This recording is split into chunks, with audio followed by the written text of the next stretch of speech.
أمثالها نحمده ونصلي على رسوله الكريم اما بعد بسم الله الرحمن الرحيم اللهم صل على محمد وعلى آل محمد وبارك وسلم رب اشرح لي صدري ويسر لي امري واحلل عقدة من لساني يفقهوا قولي واجعل لي وزيرا من اهلي آمین یا رب العالمین۔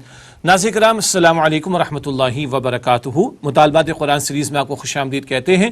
الحمدللہ قرآن حکیم کے منتخب مقامات کا مطالعہ کر رہے ہیں تاکہ قرآن حکیم کی آیات کی روشنی میں دین کا جامع تصور ہمارے سامنے واضح ہو اور دینی ذمہ داریاں ہم پر واضح ہوں اور ان کو ادا کرنے کا جذبہ ہمارے اندر بڑھتا چلا جائے۔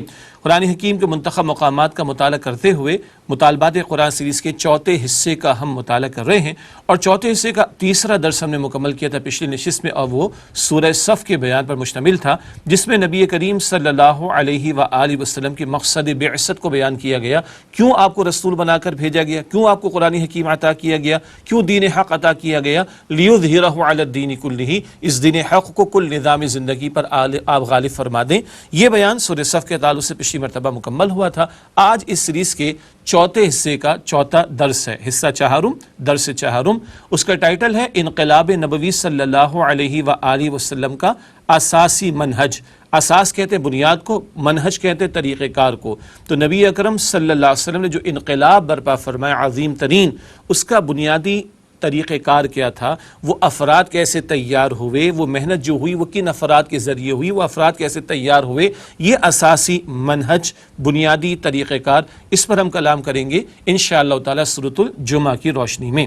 آپ کی امید یاد دہانی کے لیے چوتھے حصے کے دروس جو ہیں ان کا تذکرہ آپ کے سامنے رکھتے ہیں۔ چوتھے حصے کا ٹائٹل تواصی بالحق ہے اور شہادت الناس، لوگوں پر اللہ کے دین کی گواہی پیش کرنا، یہ کلام آیا سورہ حج کے آخری رکوع کی روشنی میں۔ پھر جہاد فی سبیل اللہ کی عظمت اور اہمیت کا تذکرہ، ایک پلڑے میں 8 محبتیں، ایک میں 3 محبتیں، تذکرہ آیا سورہ توبہ کی آیت نمبر 24 کی روشنی میں۔ پھر جہاد و قتال فی سبیل اللہ کا مقصد اللہ کے کلمے کی، اللہ کے دین کی سربلندی، یہی رسول اکرم صلی اللہ علیہ وسلم کا مشن تھا۔ سورہ صف کے ذیل میں اس پر ہم نے کلام کیا۔ پھر انقلاب نبوی صلی اللہ علیہ وسلم کا اساسی منہج، آج ہم کلام شروع کر رہے ہیں سورۃ الجمعہ کے مطالعے کے ذیل میں۔ آئندہ بعد میں حقیقت نفاق کے موضوع پر کلام ہوگا، ایک پورا چیپٹر ہوگا، اور پھر جہاد سے اعراض کی سزا ہے نفاق، اور نفاق کا بیان تفصیلاً ہم پڑھیں گے سورۃ المنافقون کی روشنی میں۔ البتہ آج پوری سیریز کا 21واں درس ہم شروع کر رہے ہیں اور چوتھے حصے کا یہ چوتھا درس جو ہمارے سامنے ہے، انقلاب نبوی صلی اللہ علیہ وسلم کا اساسی منہج، سورۃ الجمعہ کی آیات کی روشنی میں۔ آئیے ابتدا کرتے ہیں تلاوت کلام کریم سے۔ اعوذ باللہ من الشیطان الرجیم، بسم اللہ الرحمن الرحیم۔ یسبح للہ ما فی السماوات وما فی الارض الملک القدوس العزیز الحکیم هو الذی بعث فی الامیین رسولا منہم یتلو علیہم آیاتہ ویزکیہم ویعلمہم الکتاب والحکمہ وإن كانوا من قبل لفی ضلال مبین وآخرین منہم لما يلحقوا بہم وهو العزیز الحکیم ذلک فضل اللہ یؤتیہ من یشاء واللہ ذو الفضل العظیم۔ صدق اللہ العظیم۔ یہ سورہ جمعہ ہے، اس کی پہلی 4 آیات کی تلاوت آپ کے سامنے رکھی گئی۔ انشاءاللہ آج ان کا ترجمہ و تشریح بھی آگے آپ کے سامنے رکھیں گے۔ البتہ ہمیشہ کی طرح پہلے تمہیدی نکات پر کلام کر لیتے ہیں۔ تمہیدی نکات کے حوالے سے پہلا نقطہ، موضوع ہے سورت کا حکمت و احکامات جمعہ، نام اور موضوع میں مطابقت۔ سورت کا نام کیا ہے؟ سورۃ الجمعہ، اور اس میں حکمت اور احکامات جمعہ کا بیان ہے۔ اکثر ہم دیکھتے ہیں قرآن کریم میں کہ سورت اور اس کے مضامین کے اندر مطابقت ہوتی ہے اور کئی مرتبہ نہیں بھی ہوتی۔ سورۃ الاخلاص ہے، اب سورۃ الاخلاص میں لفظ اخلاص وہ سورہ اخلاص میں کوئی آتا ہی نہیں، سبحان اللہ۔ تو ایسا بھی ہوتا ہے کہ ایک لفظ وہ موجود نہیں سورت میں اور اس کا نام ہو، کبھی ایسا ہوتا ہے کہ ایک لفظ سورت میں موجود ہے البقرہ اور وہی سورت کا نام ہے، لیکن پوری البقرہ وہ گائے کے بارے میں تو نہیں، بقرہ گائے کو کہتے ہیں۔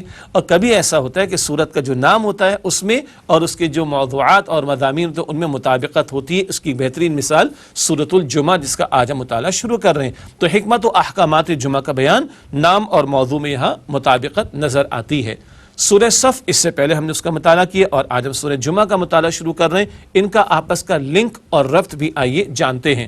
سورۃ الصف میں نبی اکرم صلی اللہ علیہ وآلہ وسلم کا مقصد بعثت بیان ہوا، کیوں آپ صلی اللہ علیہ وسلم کو رسالت عطا ہوئی، کیوں آخری رسول بنا کر بھیجا گیا، کیوں قرآن حکیم عطا کیا گیا، کیوں دین حق دین اسلام عطا کیا گیا، تاکہ آپ اس دین حق کو غالب فرما دیں۔ یہ بات تو سامنے اکثر رہتی ہے، مگر وہ غلبہ دین کی جد و جہد کیسے ہوئی اور اس کے لیے جماعت کیسے تیار ہوئی، اس کے لیے افراد کیسے فراہم کیے گئے، ان پر کس طرح محنت کی گئی، اکثر و بیشتر یہ بات نگاہوں کے سامنے نہیں رہتی۔ یہ موضوع سورہ جمعہ کا ہے۔ سورہ جمعہ غلبہ دین حق کے لیے نبی اکرم صلی اللہ علیہ وآلہ وسلم کا اساسی طریقہ کار، غلبہ دین کی جد و جہد جو آپ نے فرمائی صلی اللہ علیہ وسلم، اس کا بنیادی طریقہ کار کیا تھا، بیسک میتھڈالوجی کیا ہے، یہ بیان سورہ جمعہ میں انشاءاللہ ہمارے سامنے آئے گا۔ تو حاصل کلام سورۃ الصف میں نبی اکرم علیہ السلام کا مقصد بعثت غلبہ دین حق بیان ہوا، اور سورہ جمعہ میں اس کے لیے بنیادی طریقہ کار جو اختیار کیا گیا اس کی وضاحت آ رہی ہے۔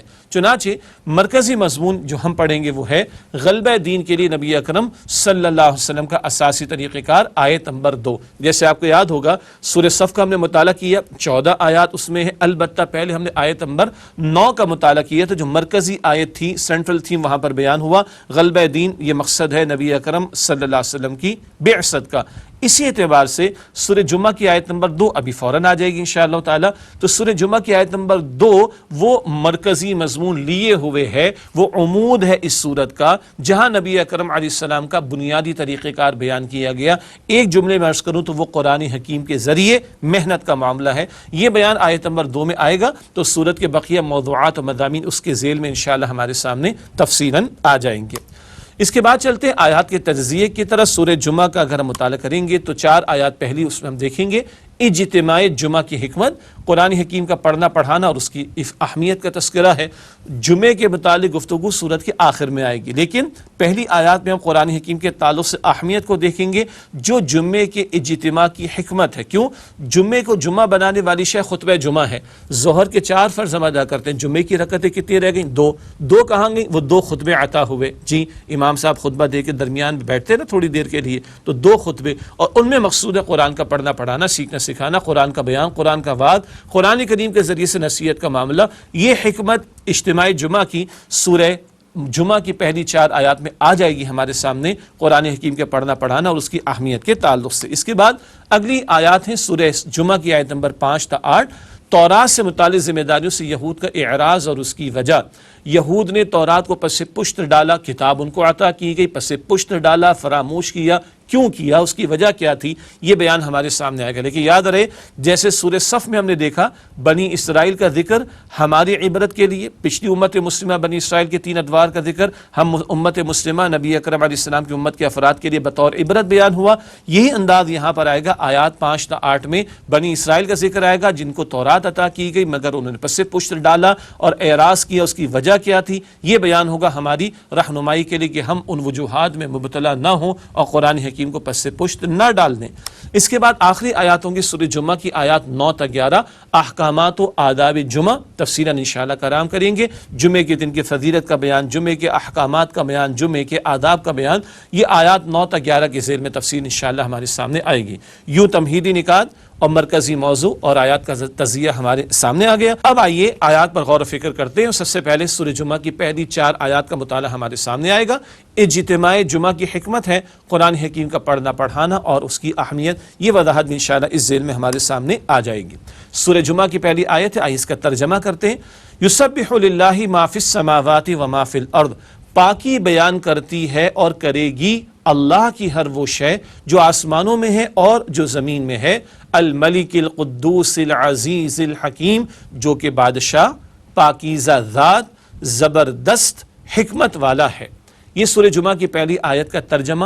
یسبحو کا لفظ یہاں پر آیا، اس سے قبل ہم نے دوسرے حصے میں سورہ تغابن کا مطالعہ کیا تھا، وہاں بھی یسبحو کا لفظ شروع میں آیا تھا، اور ہم نے سورہ جمعہ سے قبل سورہ صف کا مطالعہ کیا، وہاں سبح آیا تھا۔ یہ باتیں پہلے بھی ہم نے کی۔ سبح ماضی ہے، یسبحو حال اور مستقبل فعل مضارع ہے، اس میں پریزنٹ اور فیوچر دونوں کا ترجمہ کیا جاتا ہے۔ آئیے تشریح کا ایک نقطہ، تسبیح باری تعالی، یہ سورہ تغابن کے متعلق اس ذیل میں بات آ چکی، اور اس سے قبل سورہ صف کے متعلق اس ذیل میں بات آ چکی۔ ایک دو باتیں دہرا لیتے۔ تسبیح کا مطلب کیا ہے؟ مراد ہے کہ اللہ ہر کمی، ہر عیب، ہر نقص، ہر احتیاج اور ہر کمزوری سے پاک ہے۔ اللہ کے ساتھ کوئی کمزوری وابستہ نہیں، تو اللہ تعالیٰ پاک ہے۔ یہ بھی اللہ تعالیٰ ہی کی عظمت اور اس کی تعریف کو بیان کرنے کا ایک انداز ہے۔ باقی تسبیح کے بارے میں مزید باتیں پہلے ہم کر چکے ہیں۔ ایک اور اہم بات اس آیت کریمہ کے ذیل میں، اللہ تعالیٰ کی 4 صفات کا اگلی آیت میں بیان کردہ نبی کریم صلی اللہ علیہ وسلم کی 4 شانوں سے حسین ربط۔ اب اگلی آیت کا مطالعہ کریں گے انشاءاللہ تو نبی اکرم علیہ السلام کے 4 بنیادی فرائض اور 4 شانوں کا ذکر آئے گا۔ یتلو علیہم آیاتہ ویزکیہم ویعلمہم الکتاب والحکمہ، اللہ کے رسول علیہ السلام آیات قرآنی کی تلاوت فرماتے ہیں اور لوگوں کا تزکیہ فرماتے ہیں اور لوگوں کو کتاب یعنی احکام کی تعلیم دیتے ہیں اور لوگوں کو حکمت کی تعلیم دیتے ہیں۔ اگلی آیت آیت نمبر 2 میں نبی اکرم علیہ السلام کی 4 بنیادی فرائض یا 4 شانوں کا ذکر آئے گا۔ آیت نمبر 1 میں اللہ تعالیٰ کی 4 صفات آئی، الملک القدوس العزیز الحکیم، تو یہ 4 صفات اللہ کی آیت نمبر 1 میں، اور 4 شانیں نبی اکرم علیہ السلام کی آیت نمبر 2 میں۔ یہ 4 اور 4 کیوں بیان ہوئی، ان کا بڑا حسین ربط ہے، آئیے اس کو جانتے ہیں۔ الملک اللہ تعالیٰ کا بڑا پیارا نام، حقیقی بادشاہ اللہ ہے، تو بادشاہ حقیقی کا تذکرہ ہے۔ اور نبی علیہ السلام کی پہلی ذمہ داری اور پہلی شان کیا بیان ہو رہی ہے، یتلو علیہم آیاتی، آپ لوگوں پر اللہ تعالیٰ کی آیات کی تلاوت فرماتے ہیں۔ حاصل کلام نبی کریم صلی اللہ علیہ وسلم الملک حقیقی بادشاہ، اس کی آیات لوگوں کو پڑھ کر سناتے ہیں۔ یہ ربط ہوا، اللہ حقیقی بادشاہ، اس کے فرامین ہے نا قرآن پاک میں، حضور یہ سنا رہے ہیں لوگوں کو صلی اللہ علیہ وسلم۔ اسی طرح اللہ تعالیٰ کا دوسرا بڑا پیارا صفاتی نام آیا القدوس، پاکیزہ ہستی، اللہ تعالیٰ کا ذکر آ رہا ہے، اور حضور کا مشن اور حضور کی ذمہ داری کیا بیان ہو رہی، وَيُزَكِّيهِمْ، آپ تزکیہ فرماتے لوگوں کا۔ رب کیا ہے، اللہ جو القدوس ہے، پاکیزہ ہستی، تو نبی کریم صلی اللہ علیہ وآلہ وسلم اللہ تعالیٰ کے بندوں کو بھی پاکیزہ بناتے ہیں۔ وہ القدوس ذات اس نے قرآن پاک دیا، اور حضور قرآن سناتے ہیں، قرآن کی تشریح کرتے ہیں، قرآن کے ذریعے لوگوں کا تزکیہ فرماتے ہیں۔ اللہ تعالیٰ کا تیسرا صفاتی نام آیا العزیز، یعنی زبردست، کل اختیار رکھنے والا، غلبہ رکھنے والا۔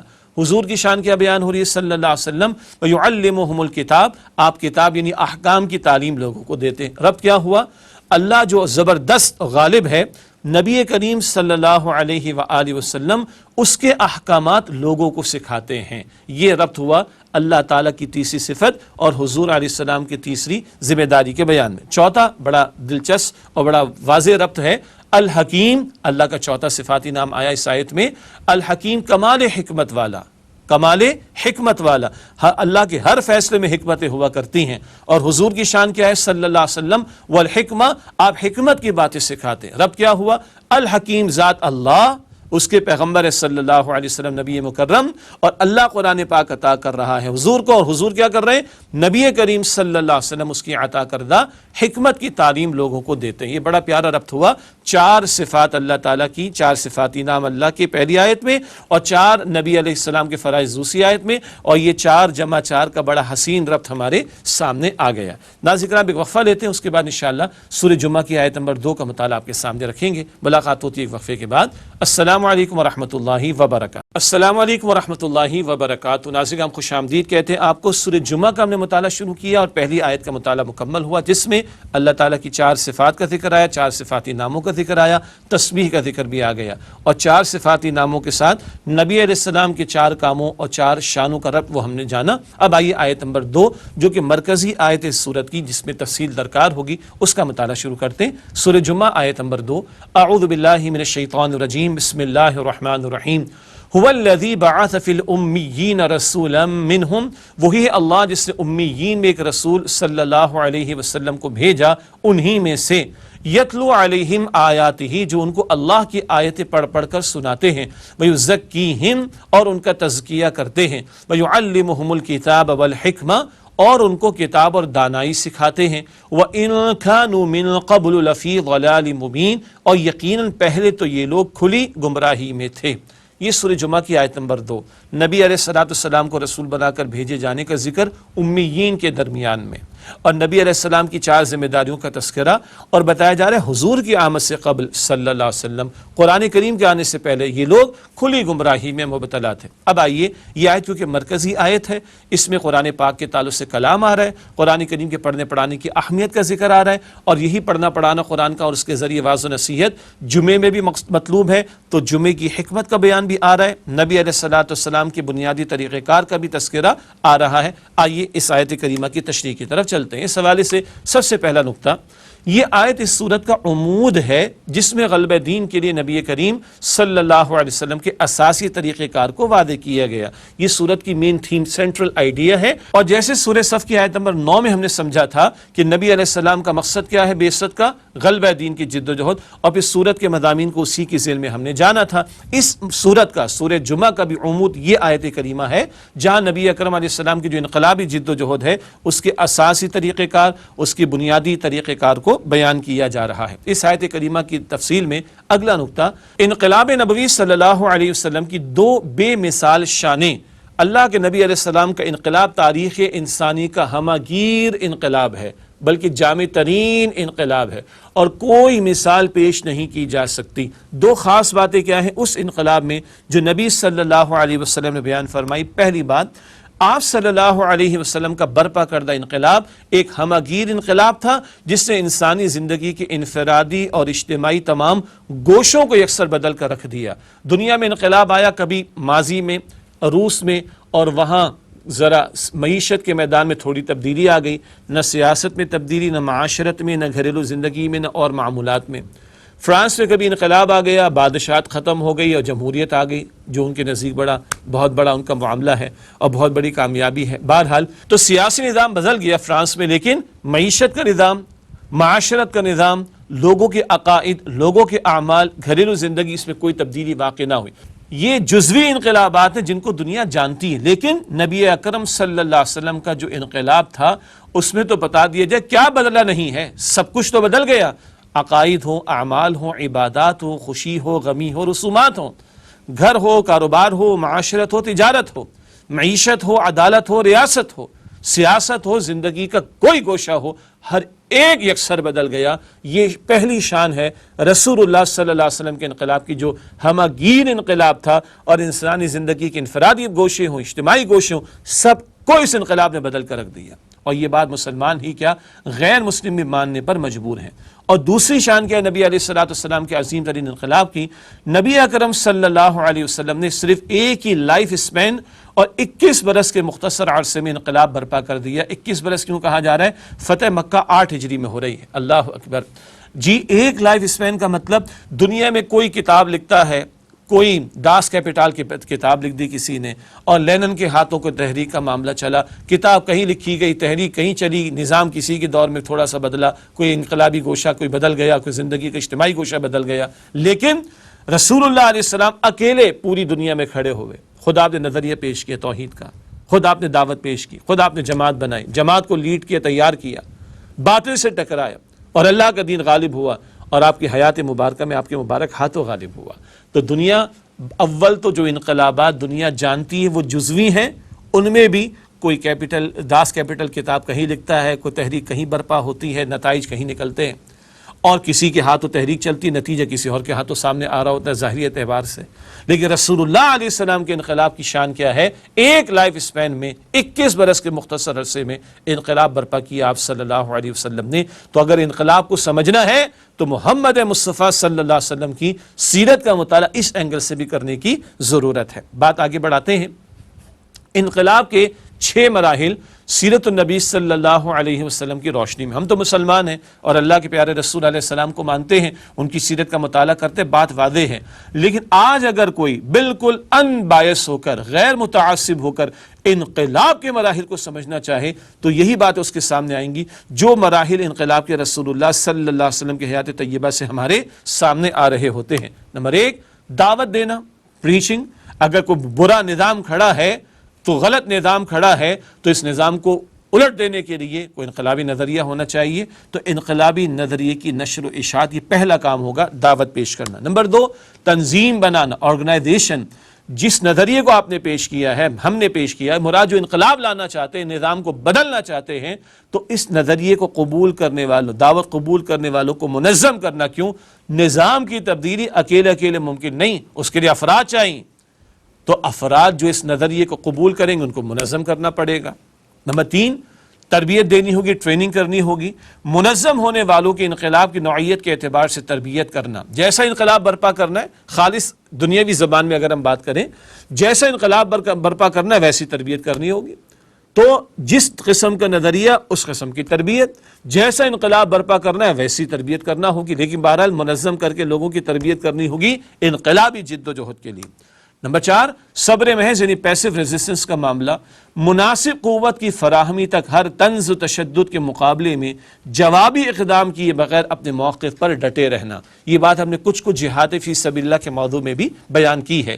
مناسب قوت کی فراہمی تک ہر طنز تشدد کے مقابلے میں جوابی اقدام کیے بغیر اپنے موقف پر ڈٹے رہنا، کوئی پری میچور ایکشن نہ ہو۔ ابھی جماعت کو تیار کرنا ہے، ابھی انقلابی افراد کی تیاری کرنی ہے، تو آنے والا طنز ہے، تشدد ہے، مصائب ہیں، ان کو جھیلنا ہے، ورنہ اگر پھٹ پڑے اور کوئی پری میچور ایکشن لے لیا تو انقلابی جماعت تو کچل دی جائے گی۔ تو ابھی اپنے آپ کو تھامنا ہے، برداشت کرنا ہے، اس کو کہا جائے گا صبر محض یعنی پیسو ریزسٹنس، جھیلنا، برداشت کرنا، اپنے موقف پر نظریے پر ڈٹے رہنا، مگر ہاتھ نہیں اٹھانا ہے جب تک کہ یہ تیار نہ ہو جائے جماعت اور کندن اس کے افراد نہ بن جائیں۔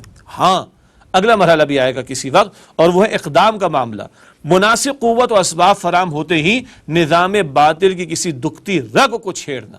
اگر مناسب قوت میسر آ جائے، مناسب اسباب میسر آ جائیں، جماعت کو مراحل سے گزارا ہو اور اس کو کندن بنایا گیا ہو، مصائب کی بھٹیوں سے گزارا گیا ہو، اور اب یہ جماعت تیار ہے، تو باطل نظام کی دکھتی رگ کو چھیڑنا ہوگا۔ اس باطل کو سپورٹ کہاں سے ملتی؟ ممکن اس کے اکنامک سسٹم سے ملتی ہو، جی، تو اس کو جیم کرنا پڑے گا، اس کو کوئی دکھتی رگ پر ہاتھ رکھنا پڑے گا، چھیڑنا پڑے گا، تاکہ نظام باطل کو تیش تو آئے، دکھتی رگ کو چھیڑا جائے گا، اس کے سسٹم کو بلاک کرنے کی کوشش کی جائے گی، تو بات بنے گی نظام کی تبدیلی کی جد و جہد کے آگے بڑھنے کے اعتبار سے۔ اور بٹ نیچرل جب یہ ہوگا تو مسلح تصادم کی نوبت بھی آئے گی، عام کانفلکٹ کا معاملہ بھی آئے گا، جو نظام باطل کے رکھوالے ہیں ان سے ٹکراؤ کی نوبت بھی پیش آ سکتی ہے۔ اقدام کے نتیجے میں نظام باطل کی طرف سے پیش آنے والے رد عمل کا پابندی سے مقابلہ کرنا۔ یہ تو خالص دنیاوی زبان میں بات ہوئی، سچی بات ریسرچ کروں آپ کے سامنے، اگر نبی اکرم علیہ السلام کی سیرت کا مطالعہ کریں تو وہاں ایمان کی دعوت ہے، وہاں جماعت بنائی جا رہی ایمان والوں کی، اللہ والا بنایا جا رہا ہے، تربیت دی جا رہی۔ مکہ مکرمہ کے 13 برس ہاتھ نہ اٹھاؤ اس بات کا حکم تھا، سب کو جھیلو برداشت کرو۔ مدینہ شریف آ گئے، اقدام ہوا ہے، تجارتی قافلوں کے خلاف اقدام کیا نبی اکرم صلی اللہ علیہ وسلم نے، پھر ٹکراؤ شروع ہوا بدر سے، اور بدر سے معاملہ شروع ہوا تو فتح مکہ 6 برس لگے ہیں، اور جال حق و زحق الباطل ان الباطل کان زہوقا، حق آ گیا اور باطل مٹ گیا، بے شک باطل ہے ہی مٹنے کے لیے۔ اس اعتبار سے اگر آج کوئی واقعتاً ان بائس ہو کر، غیر متعصب ہو کر انقلاب کے مراحل کو سمجھنا چاہے گا تو وہ سیرت النبی صلی اللہ علیہ وسلم سے رہنمائی ضرور پائے گا انشاءاللہ۔ اب آئیے آیت نمبر 2 کے حوالے سے مزید بات کو آگے بڑھاتے ہیں۔ انقلابی عمل کی پشت پر کار فرما بنیادی طریقہ کار سورۃ الجمعہ کی آیت نمبر 2 میں بیان کیا گیا ہے۔ وہ انقلابی جماعت کیسے میسر آئی؟ بڑا پیارا شعر ہے، خدا کے کام دیکھو بعد کیا ہے اور کیا پہلے، خدا کے کام دیکھو بعد کیا ہے اور کیا پہلے، نظر آتا ہے مجھ کو بدر سے غار ہرا پہلے۔ اللہ اکبر، بدر میں 313 تو دکھائی دے رہے ہیں، یہ 313 کہاں سے آئے؟ یہ کیسے تیار ہوئے؟ ان کی تربیت کس انداز سے ہوئی؟ یہ موضوع ہے جو یہاں بیان ہو رہا ہے سورہ جمعہ کی آیت نمبر 2 میں۔ اسی طریقے کے ذریعے نبی کریم صلی اللہ علیہ وآلہ وسلم نے وہ افراد تیار کیے جنہوں نے بے مثال قربانی دے کر اقامت دین کی منزل سر کی، اللہ کا دین ان کے ہاتھوں غالب ہوا۔ یہ افراد اس بنیادی طریقے کے ذریعے میسر آئے اور جن کی تربیت نبی اکرم صلی اللہ علیہ وسلم نے فرمائی۔ ایک اور اہم بات، بیان شدہ مضمون کی اہمیت 4 بار یکساں اصطلاحات کے ساتھ بیان فرمایا گیا۔ یہ جو موضوع ہے، 4 ذمہ داری نبی اکرم علیہ السلام کی، ان کی اہمیت یہ ہے کہ چاروں کی چاروں باتیں یکساں اصطلاحات کے ساتھ 4 ہی مقامات پر قرآن کریم میں بیان ہوئیں۔ اس کی وضاحت آپ کے سامنے رکھتے ہیں۔ سورۃ البقرہ آیت نمبر 129، حضرت ابراہیم اور حضرت اسماعیل علیہ السلام کی دعا، ربنا وبعث فیہم رسولا منہم یتلو علیہم آیاتک، یہی 4 باتیں وہاں پر بھی ہیں۔ البقرہ آیت نمبر 151، اللہ تعالیٰ کی طرف سے دعا کی قبولیت کا اعلان، کما ارسلنا فیکم رسولا منکم، اسی طرح تمہیں میں صلی اللہ تعالیٰ نے ایک رسول کو بھیجا، یتلو علیکم آیاتنا، تم پر ہماری آیات کی وہ تلاوت کرتے ہیں۔ پھر آل عمران کی آیت نمبر 164 میں بھی یہ بات آئی، اللہ تعالیٰ کا مؤمنوں پر احسان، لقد من اللہ علی المؤمنین اذ بعث فیہم رسولا منہم یتلو علیہم آیاتہ، یقیناً اللہ تعالیٰ نے احسان فرمایا ایمان والوں پر جب انہی میں سے ایک رسول کو بھیجا صلی اللہ علیہ وسلم جو ان پر اللہ تعالیٰ کی آیات کی تلاوت کرتے ہیں۔ اور اب جو ہم سورہ جمعہ کی آیت نمبر 2 کا مطالعہ کر رہے ہیں، یہ سورہ جمعہ کا مرکزی مضمون بھی ہے۔ یہ 4 مقامات، البقرہ آیت نمبر 129، البقرہ آیت نمبر 151، پھر آل عمران آیت نمبر 164 اور اب سورۃ الجمعہ آیت نمبر 2، 4 مقامات پر یہ 4 ذمہ داریاں نبی اکرم علیہ السلام کی یکساں اصطلاحات کے ساتھ بیان ہوئی ہیں۔ ناظرین کرام، ایک وقفہ لیتے ہیں اور اس کے بعد انشاءاللہ تعالیٰ سورہ جمعہ کی آیت نمبر 2 پر مزید کلام آپ کے سامنے رکھیں گے۔ ملاقات ہوتی ہے ایک وقفے کے بعد۔ السلام علیکم ورحمۃ اللہ وبرکاتہ۔ السلام علیکم ورحمۃ اللہ وبرکاتہ۔ ناظرین ہم خوش آمدید کہتے ہیں آپ کو۔ سورہ جمعہ کی آیت نمبر 2 کا مطالعہ کر رہے ہیں۔ آئیے مطالعے کو ہم آگے بڑھاتے ہیں۔ مرکزی آیت ہے سورہ جمعہ کی اور اس میں قرآن حکیم کے پڑھنے پڑھانے کی اہمیت اور نبی اکرم صلی اللہ علیہ وسلم کی 4 بنیادی ذمہ داریاں اور آپ کے انقلاب کا جو بنیادی طریقہ کار ہے وہ بیان ہو رہا ہے۔ اسی آیت نمبر 2 میں امیین کا لفظ آیا، الفاظ آئے تھے هو الذی بعث فی الامیین رسولا منہم، اللہ جس نے امیین میں انہی میں سے ایک رسول کو بھیجا صلی اللہ علیہ وسلم۔ اب امیین کا مطلب یہ امی کی جمع ہے، امی کی جمع امیین۔ امی کا مطلب یعنی بطن مادر سے برآمد ہونے والا، ایک وہ بچہ جو ماں کے بطن سے ابھی برآمد ہوا اس کو امی کہا جائے گا۔ سادہ مفہوم تو ہے کہ امی کے بطن سے باہر آیا، مراد ایک اور کیا ہے؟ پڑھنے اور لکھنے کی صلاحیت سے محروم۔ جو بچہ ماں کے بطن سے ابھی باہر آیا وہ لکھنے پڑھنے کی صلاحیت سے تو ابھی محروم ہے، تو یہ لغوی اعتبار سے امیین امی کی جمع ہے اور امی کا مفہوم سامنے آ گیا۔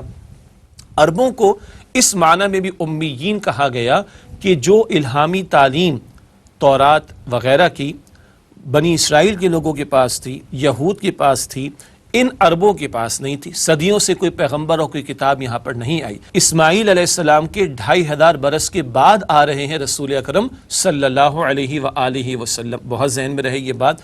اس اعتبار سے ان کو امیین کہا گیا کہ الہامی ہدایت، الہامی کتاب ان کے نہیں آئی۔ ویسے ایک بات ذہن میں رکھیے گا، اس کا یہ مطلب نہیں کہ عربوں کو لکھنا پڑھنا بالکل نہیں آتا تھا، نہ عربوں میں لکھنے پڑھنے والے لوگ بھی موجود تھے۔ اہم بات، نبی اکرم صلی اللہ علیہ وسلم پر قرآن پاک نازل ہوا، قرآن پاک کے علاوہ بھی وحی کا نزول ہوا۔ کاتبین وحی جو لکھتے تھے وہ اللہ کے رسول علیہ السلام کے صحابہ میں سے 43 صحابہ کرام کے نام آتے، کم از کم، زیادہ ہوں گے، کم از کم نام 43 کے ملتے جو لکھتے تھے نبی علیہ السلام پر نازل ہونے والے قرآن حکیم کی آیات کو۔ اب آئیے، جو 4 باتیں آئی تھیں اس آیت کریمہ میں، ہم نے ایک کمپیریزن بھی کیا۔ اللہ تعالیٰ کی 4 صفات کا ذکر تھا، صفاتی ناموں کا ذکر تھا آیت نمبر 1 میں، اور اب حضور علیہ السلام کی 4 بنیادی ذمہ داریوں اور شانوں کا بیان، ان کے ربط کو بھی ہم نے جانا۔ اب پہلی ذمہ داری کیا ہے اور جو اساسی طریقہ کار ہے وہ کیا؟ قرآن کریم کے ذریعے سے افراد کی تیاری۔ اس تیاری کے دوران میں 4 کام۔ پہلا کام تلاوت آیات، آپ صلی اللہ علیہ وآلہ وسلم لوگوں پر اللہ تعالیٰ کی آیات تلاوت فرما کر ان کے قلب میں موجود ایمان کو تازہ اور شعور کی سطح پر اجاگر فرماتے ہیں۔ بہت اہم بات، ہماری فطرت میں اللہ تعالیٰ کا تعارف تو موجود ہے، مگر کئی مرتبہ غفلت کی وجہ سے، بھول کی وجہ سے، برے پریشرز آ جاتے ہیں لوگوں پر، انسانوں پر، اس کی وجہ سے انسان کے شعور سے وہ بات چلی جاتی ہے۔ آیت کی جمع آیات، یاد آیا سورہ آل عمران کا درس؟ آیت نشانی کو کہتے ہیں نا، ہم بھول جاتے ہیں، وہ یاد دہانی کرا دیتی نشانی، یاد آئی بات؟ تو تلاوت کا ایک بڑا مقصد کیا ہے؟ قلب میں موجود ایمان کو تازہ کرنا۔ فطرت میں تعارف تو موجود ہے نا، ایمان عقلی، ایمان سمعی یاد آ گیا ہوگا، نور علی نور، نور فطرت، نور وحی یاد آ گیا ہوگا آپ کو۔ تو اندر موجود ایمان کو تازہ اور شعور کی سطح پر اجاگر کیا جائے، تلاوت کا ایک بہت بڑا مقصد یہ بھی۔ اور ایک اور اہم بات، جب حضور تلاوت فرماتے ہوں گے تو عالم کیا ہوگا؟ صلی اللہ علیہ وسلم۔ اور نیند کے ماتوں کو جگانے کے لیے، غفلت میں مبتلا لوگوں کو بیدار کرنے کے لیے قرآن پاک میں انداز بھی اختیار کیا گیا۔ قرآن پاک کے آخری 2 پاروں کو پڑھیں تو ہلا دینے والا انداز ہے، مکی دور کی آغاز کی آیات ہیں۔ بہرحال غفلت سے نکالنے کے لیے آیات قرآن کی تلاوت، اور قرآن تو وہ ہے، لو انزلنا هذا القرآن على جبل لرأيته خاشعا متصدعا من خشیۃ اللہ، اگر اس قرآن کریم کو کسی پہاڑ پر نازل کرتے تو تم دیکھتے کہ وہ اللہ کی خشیت سے دب جاتا اور پھٹ جاتا اور ریزہ ریزہ ہو جاتا۔ تو نمبر 1، آپ صلی اللہ علیہ وسلم آیات قرآن کی تلاوت فرماتے ہیں۔ نمبر 2، تزکیہ فرماتے ہیں۔ آپ صلی اللہ علیہ وآلہ وسلم ایمان لانے والوں کا تزکیہ کرتے ہیں، یعنی ان کے قلوب و اذہان کو غلط نظریات اور نفسانی امراض سے پاک کرتے ہیں۔ تزکیہ یاد آیا، سورۃ المؤمنون کا مطالعہ کیا تھا ہم نے، اس کی ابتدائی 11 آیات کا، اہل ایمان کی صفات، مؤمنین کی صفات، فلاح پانے والوں کی صفات، اور اس میں تزکیے کا عمل، تو تزکیے پر ہم نے کلام کیا تھا۔ یہاں مفہوم کیا ہے؟ آیات قرآنی کو سنا کر اور قرآن کریم کے ذریعے سے تزکیہ لوگوں کا، ان کے دلوں کا تزکیہ، ان کے ذہنوں کا تزکیہ، غلط نظریات کو دور کرنا، نفسانی امراض سے پاک کرنا، تکبر ہے، تعصب ہے، حسد ہے، دنیا کی، مال کی، شہرت کی، کرسی کی محبت ہے، تو یہ چیزیں تو رکاوٹ ہے حق کی قبولیت میں۔ عمل تو دور کی بات ہے، عمل کا شوق ہی پیدا نہیں ہوگا۔ اللہ اکبر کبیرہ، ماننے کا دل ہی نہیں کرے گا، اللہ اکبر۔ تو دلوں کا پاک کیا جانا اور یہ ذہنوں کا پاک کیا جانا، غلط نظریات کو ہٹا دیا جانا، نفسانی امراض سے پاک کیا جانا، یہ سارا عمل تزکیے کا قرآن کریم کے ذریعے سے۔ دل میں محبت اللہ کی آئے گی، سب کچھ اللہ کی خاطر قربان کرنے کو تیار ہوگا بندہ۔ آخرت پر یقین دل میں پیدا ہو جائے تو بندے اللہ کی خاطر اس کے دین کی سربلندی کی جد و جہد کے لیے تن من دھن سب لگانے کو تیار ہو جائیں گے، اللہ اکبر۔ تو تزکیہ بھی قرآن پاک کے ذریعے اللہ کے رسول فرماتے صلی اللہ علیہ وسلم۔ تیسری بات، تعلیم کتاب، کتاب یعنی احکام کی تعلیم۔ مراد کیا ہے؟ کتاب سے مراد قرآن حکیم بھی اور حکم یا احکامات بھی ہیں۔ کتاب سے مراد قرآن حکیم تو ہے، اس سے مراد حکم اور احکامات بھی۔ کیوں بھلا؟ قرآن حکیم میں جب اللہ تعالیٰ کی طرف سے احکامات آتے ہیں تو اس کے لیے کتیبہ کا لفظ آتا ہے۔ بہت مشہور آیت ہے، ماہ رمضان میں اکثر بیان کرتے سنتے، کتب علیکم الصیام، سورہ البقرہ آیت 183، کتب علیکم الصیام، تم پر روزہ رکھنا فرض کر دیا گیا ہے۔ تو کتبہ، کتبہ، یہ احکام کے لیے بھی لفظ آتا ہے۔ تو اللہ کے پیغمبر کتاب یعنی احکام کی تعلیم بھی دیتے۔ ایک اور اہم بات، پہلا فریضہ کیا ہے؟ تلاوت آیات، یہ تو آیات کو تلاوت کر کے سنا دیا گیا۔ تیسرا فریضہ کیا ہے؟ تعلیم کتاب۔ اب احکام کی تشریح بھی حضور فرمائیں گے صلی اللہ علیہ وسلم۔ یہ بھی حجیت حدیث کی دلیل ہے، یہ اتھارٹی آف سنہ کی دلیل ہے۔ نبی علیہ السلام پر قرآن پاک بھی نازل ہوا اور قرآن پاک کے علاوہ بھی وہی حضور پر آتی تھی صلی اللہ علیہ وسلم۔ یہ بات ہم نے سورہ تغابن میں بھی سمجھی، دوسرے حصے میں، سورۃ القیامہ میں بھی جانی، دوسرے حصے میں اس مطالبات قرآن سیریز میں الحمدللہ۔ تو اللہ کے پیغمبر تلاوت کرتے ہیں ایک عمل، اور احکام کی تعلیم دیتے ہیں، تشریح کرتے، الیبریٹ کرتے ہیں، وضاحت فرماتے، بیان فرماتے، یہ دوسرا عمل ہے۔ تو یہ تیسرا کام ہے جو قرآن پاک کے ذریعے حضور کر رہے ہیں صلی اللہ علیہ وسلم، احکام کی تشریح اور تعلیم بھی آپ دیتے ہیں۔ چوتھی بات، تعلیم حکمت، حکمت کی تعلیم دینا، مختلف امور کی حکمت سے آگاہ کرنا۔ اس کے ذریعے سے انسان ہر عمل کی غرض و غایت سمجھ جاتا ہے، وزڈم مل جاتی ہے، تو اطمینان قلب ہوتا ہے۔ ایک ہے حکم، ایک ہے حکم کی حکمت۔ ہاں، ایمان کا تقاضا ہے کہ حکم کو مان لو، حکمت سمجھ آئے یا نہ، ہماری عقل کل تھوڑا ہی ہے کوئی، بلکہ کچھ بھی نہیں، لیکن مان لینے کے بعد حکمت تلاش کرنے میں کوئی حرج کی بات نہیں۔ اور اللہ تعالیٰ خود حکمت بیان فرماتے ہیں قرآن پاک میں، سورہ البقرہ کی آیت نمبر 183 183 ہی میں روزے کی حکمت بیان ہوئی، لعلکم تتقون، تاکہ تم میں تقوی پیدا ہو جائے۔ تو اللہ کے پیغمبر احکام کی حکمتیں بھی بتاتے ہیں، اس سے اطمینان قلب بڑھتا ہے اور بندے کا شوق عمل کے اعتبار سے اور بڑھ جاتا ہے۔ یہ چار کام اللہ کے پیغمبر کے ہیں صلی اللہ علیہ وسلم، بنیادی فرائض ہیں، قرآن پاک کے ذریعے سے ہیں۔ آیات کی تلاوت، پھر لوگوں کے دلوں دماغوں کا تزکیہ، احکام کی تعلیم اور حکمت کی تعلیم۔ اس قرآن کو رسول پاک علیہ السلام نے انقلابی افراد اور انقلابی تحریک کے لوگوں کی تربیت کے لیے استعمال کیا۔ یہ کام ہے جو قرآن کریم کے ذریعے حضور نے انجام دیا۔ یہ آپ کا اساسی طریقہ کار، یہ آپ کا بنیادی طریقہ کار، قرآن حکیم کے ذریعے سے تزکیہ بھی، احکام کی تعلیم بھی، تلاوت بھی اور حکمت کی تعلیم بھی آپ صلی اللہ علیہ وسلم نے عطا فرمائی۔ اب ہمارے اعتبار سے بھی ایک اہم نقطہ اور اصولی اعتبار سے بھی ایک اہم بات، اصلاح کا فطری طریقہ کیا ہے؟ وہ ہے فرد کی اصلاح کا عمل، یعنی کسی حکم پر عمل کی تلقین سے پہلے ذہن سازی اور قلب کی صفائی۔ ایک بندے کو ہم لانا چاہتے ہیں صحیح عمل کی طرف، پہلے دل میں یقین تو ہو جی، اور ذہن تو صاف ہو، اور اس پر پہلے وضاحت تو ہو جائے حکم ہے کس کا اور کیوں ماننا ہے، اور قلب کی صفائی تو ہو جائے۔ یہ پہلا عمل ہے۔ تو پہلے دل پر محنت ہے، ذہن کی محنت ہے، یعنی افکار کی درستگی کا معاملہ، قلب کے خیالات اور نظریات کی درستگی کا معاملہ، یہ مقدم ہے، یہ پہلے ہے عمل کی تلقین سے پہلے۔ سادہ الفاظ میں کہ ایمان پہلے عمل بعد میں، عموم کے اعتبار سے ایمان ہوگا تو عمل میں پیش قدمی ہوگی، ایمان گہرا ہوگا عمل خوبصورت اور بہتر ہوتا چلا جائے گا۔ تو فرد کی اصلاح کے لیے کسی حکم پر عمل کی تلقین سے پہلے ذہن سازی اور قلب کی صفائی ضروری ہے۔ اسی طرح معاشرے کی اصلاح کا معاملہ، معاشرے کے ذہین عناصر کے فکر و عمل کو بدلنا ضروری ہے، معاشرے کے ذہین افراد ان کے فکر و نظر کو بدلنا، اس کی کوشش کرنا بھی ضروری ہے۔ جیسے انسان کا وجود ہے 50 kg 60 kg 70 kg سے زائد بھی، دماغ کا وزن بہت ہی تھوڑا سا ہوتا ہے، لیکن انسان کے وجود کو دماغ کنٹرول کر رہا ہوتا ہے۔ اسی طرح معاشرے میں لاکھوں افراد ہوں گے، مگر معاشرے کے برین ٹرسٹ ہوتا ہے، دماغ رکھنے والے افراد، سوچنے سمجھنے والے افراد، اس کے اثرات معاشرے کے افراد پر آتے ہیں۔ ان کو بدلا جائے گا، ان کی فکر بدلے گی تو معاشرے کا رخ بدلے گا۔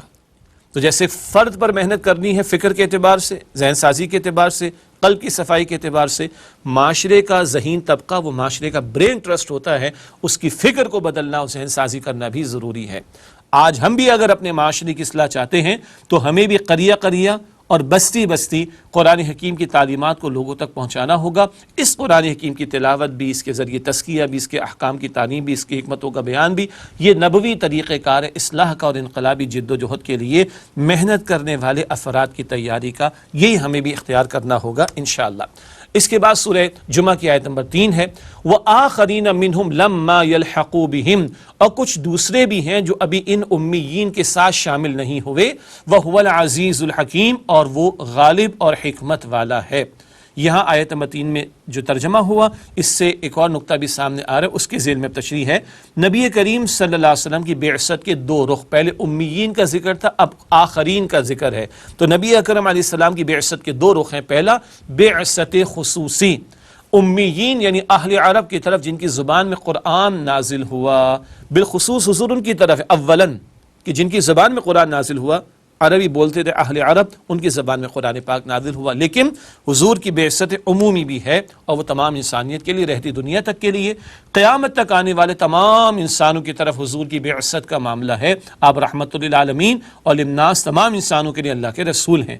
وآخرین منہم سے یہ حقیقت ظاہر ہو رہی ہے کہ امت محمدیہ صلی اللہ علیہ وسلم میں امیین کے ساتھ آخرین بھی شامل ہیں، اور ان دونوں سے مل کر امت محمدیہ صلی اللہ علیہ وسلم وجود میں آئی ہے۔ اول حضور نے خود قرآن پہنچایا امیین کو، ان کی اصلاح فرمائی اور ایک جماعت تیار ہوئی، انقلاب برپا ہوا، نمونہ پوری دنیا کے سامنے آ گیا، اور اب بعد میں جو لوگ بھی شامل ہوتے چلے جائیں گے وہ بھی امت مسلمہ کا حصہ، امیین بھی امت مسلمہ کا حصہ، اور بعد میں ہمارے آخرین بھی امت مسلمہ کا حصہ ہوں گے۔ آج ہم ان میں شامل ہیں، اللہ تعالیٰ امت کو جوڑے رکھے۔ اس کے بعد اگلی آیت ہے سورہ جمعہ کی آیت نمبر 4، ذَلِكَ فَضْلُ اللَّهِ يُؤْتِيهِ مَن يَشَاءُ، وہ اللہ کا فضل ہے جسے وہ چاہتا ہے دیتا ہے، وَاللَّهُ ذُو الْفَضْلِ الْعَظِيمِ، اور اللہ بڑے فضل والا ہے۔ یہ آیت نمبر 4 کا ہوا ترجمہ، اس کی تشریح کی طرف چلتے ہیں۔ اللہ تعالیٰ کا سب سے بڑا فضل ہوا نبی کریم صلی اللہ علیہ وآلہ وسلم پر۔ قرآن پاک میں ذکر ہے سورہ بنی اسرائیل کی آیت نمبر 87 میں، ان فضلہ کان علیک کبیرا، بے شک اے نبی علیہ السلام آپ پر تو اللہ کا فضل بہت بڑا ہے۔ بعدس خدا بزرگ تو ہی، قصہ مختصر۔ اگلا نقطہ، یہ اللہ کا فضل ہی ہے کہ اللہ نے اس امت کو خیر امت قرار دیا اور امر بالمعروف و نہی عن المنکر کا فریضہ اس کے سپرد کیا۔ آل عمران کی آیت نمبر 110، کنتم خیر امتین، اللہ کہتے ہیں تم بہترین امت ہو، ہاں تمہیں لوگوں کے لیے برپا کیا گیا، تم نیکی کا حکم دو گے، بدی سے روکو گے۔ تو اللہ کا فضل سب سے بڑھ کر حضور پر ہوا صلی اللہ علیہ وسلم، اور اب اس امت مسلمہ پر اللہ تعالیٰ کا فضل ہے کہ ختم نبوت کے بعد انسانیت کی رہنمائی کے سلسلے کو آگے بڑھاتے ہوئے اس امت نے وہ فریضہ انجام دینا ہے جو پہلے حضور صلی اللہ علیہ وسلم انجام دے رہے تھے۔ اس فریضے کی ادائیگی کا ذریعہ قرآن حکیم ہے۔ بہقی شریف میں بھی روایت ہے، اس قرآن حکیم کو پھیلاؤ، اس قرآن حکیم کو عام کرنے کی کوشش کرو، اس کو تکیہ نہ بنا لو، مطمئن ہو کر نہ بیٹھ جاؤ، اس کی اچھی طرح تلاوت بھی کرو، اس میں غور و فکر بھی کرو، اور اس کو دوسروں تک پہنچانے کی بھی کوشش کرو۔ اور اسی بات کو ہم اور آپ جانتے ہیں، قرآن کریم کی تبلیغ کے حوالے سے ہماری لیے سہولت کا بیان اللہ کے رسول نے فرما دیا صلی اللہ علیہ وسلم۔ بخاری شریف کی روایت ہے، بلغوا عنی ولو آیۃ، پہنچا دو میری جانب سے چاہے ایک ہی آیت ہو۔ کوئی امتی اس فریضہ امت کو ادا کرنے سے محروم نہ رہے۔ ایک آیت ایک بات بھی آتی پہنچانا شروع کر دو۔ اب اس امت نے وہ کام کرنا ہے قرآن پاک کو لے کر جو نبی صلی اللہ علیہ وسلم انجام دے رہے تھے، افراد کی ذہن سازی، دلوں کا بدل دیا جانا، افراد کی اصلاح، پھر معاشرے کی اصلاح، پھر انقلابی جدوجہد، اس کی جماعت کی تیاری، یہ سارا عمل ہمیں حضور سے لینا ہے صلی اللہ علیہ وسلم، اور آج امت نے اس کام کو آگے بڑھانا ہے۔ اللہ تعالیٰ مجھے آپ کو ہم سب کو اس کی توفیق عطا فرمائے۔ ناظرین کرام، اسی کے ساتھ آج کا مطالعہ ہمارا مکمل ہوا۔ سورہ جمعہ کی پہلی 4 آیات کا ہم نے مطالعہ مکمل کیا۔ اگلی نشست میں انشاءاللہ مزید اگلی آیات کا آپ کے سامنے مطالعہ رکھیں گے۔ تب تک کے لیے اجازت چاہتے ہیں۔ اللہ تعالیٰ سے دعا ہے کہ اللہ تعالیٰ میری، آپ کی، ہم سب کے تمام مسلمانوں کی مغفرت فرمائے اور ہم سب کو قرآن پاک سے تعلق کی مضبوطی اور اس کے احکامات پر عمل کرنے کی توفیق عطا فرمائے۔ آمین یا رب العالمین۔ وآخر دعوانا ان الحمد للہ رب العالمین، والسلام علیکم ورحمۃ اللہ وبرکاتہ۔